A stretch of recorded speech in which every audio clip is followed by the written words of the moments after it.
It's 97.3 KBCO. Hiya. On Tuesday mornings, we like it to dig into the archives. Today, a terrific interview with the head of the Talking Heads, David Byrne.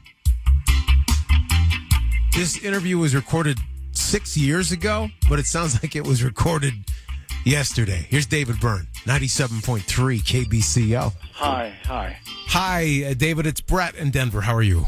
Oh, hi. Good. You're in Denver. Yes, David Byrne's prognosis for the United States at this juncture, what would it be? We're going through a trying time. I would say that our current president is a symptom of the divisions that are kind of separating a lot of people in the country, the anger and the pain and concerns that are occupying a lot of people's minds. And as has happened, I'm old enough to remember the Vietnam War, when there was another time when the country was completely divided in two. In a different way. It wasn't about the exact same things, but it was still very divisive. Families, parents and children were not talking to each other. We haven't gotten quite to that, but we're getting there. It seems like there's an immediacy to the rage, though. In other words, you can say something on social media and, we didn't used to have. Here's a good question for you, a master of technology, a guy who knows a lot about a lot of things. Social media, good or bad, David Byrne?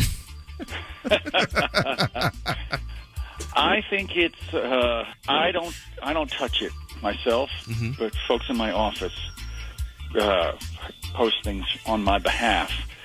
And because I understand that that's where a lot of people find out about what's going on. Right. And in that sense, it's probably good. It has some useful functions, but it also, it really skews people, causes people to kind of live in these bubbles where they only hear the stuff that's recommended to them. They only know about stuff that is similar to things they already believe. And it pushes people to extreme positions. It has that's part of what it does. And I think that's very dangerous. I think it's something to be very careful about. Use it wisely.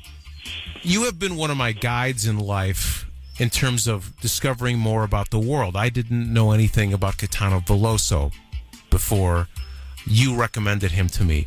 And there's this William Onyeabor. Is that how you pronounce it? Onyeabor. Yeah. I mean, this guy, I ended up buying 3 copies of the box set. For gifts, because... Oh, for gifts. Yeah. So you're wearing them out?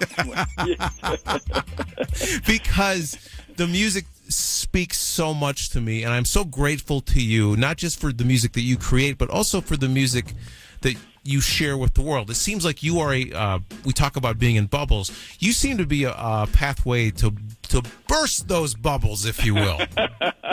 I hope so. It's sometimes not easy. We all fall into that stuff of just wanting to hear the stuff that makes us happy. But yeah, there's lots of great stuff out there. Hey, people who collect data, maybe Warner Brothers shared this data with you. People who collect data have discovered that you are extremely popular in the Denver area. In fact, when they collected this data, I'm not making this up. I know it sounds like a humorous scenario, but Denver was your number 1 market in terms of interest as of January the 15th or something like that. I was wondering if you'd seen that data. No, I haven't. I haven't been following that. My hope is that the marketing people and the people who book the tours and all this kind of stuff, that they're aware of that kind of stuff. Do you have memories of playing Red Rocks, David? Oh, yeah. Yes. I remember once... There's kind of an underground passageway, right, from the stage out to like the mixing desk.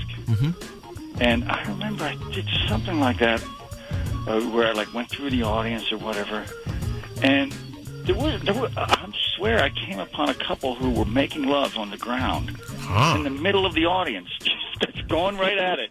And I thought, okay, the spotlight has found you. You are kind of a Renaissance guy. Is there a thing that you wish you were better at doing? Because you do so many things. I think about your cycling and your writing and your art. What's the thing that you strive to be better at doing, David Byrne? I'm not very good. I don't know if I'll ever get better. I wish I could play a keyboard like a piano or keyboard sort of halfway decent. I can't really play. I play with like 2 fingers. Right. And I wish I could do that. It'd be really useful for arranging and songwriting and all that kind of stuff. Hey, you really seem to be enjoying your life right now, and like we alluded to at the beginning of this conversation, there's a little bit of darkness. What's your secret? How do you stay so upbeat? How do I stay so upbeat?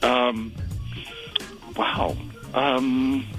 That's a really good question. Thanks, David. It's a really good question because I see things that make me angry or scared or frustrated just as much as anybody else did. But I've somehow come through with this kind of sort of cheerful demeanor that kind of gets me through it. Not all the time, but sometimes. I just can't imagine you staggering through the streets of Brooklyn with a bottle with 3 X's on the side, throwing obscenities at people. You just seem like you're a much more collected guy than that. Oh, thank you. Thank you very much. I think I might fall. There might be some middle ground between totally cheerful and staggering around the street. I want to thank you for your music. I mean, not only was your music important to me growing up, but also your worldview was, and the things that you shared with us, I think has broadened my mind, and I would hope would have made me a better person. I don't know if that's true, but I'd like to thank it, and I'd like to thank you for that too. Well, you're much better than when I met you before. That's David Byrne, 97.3 KBCO.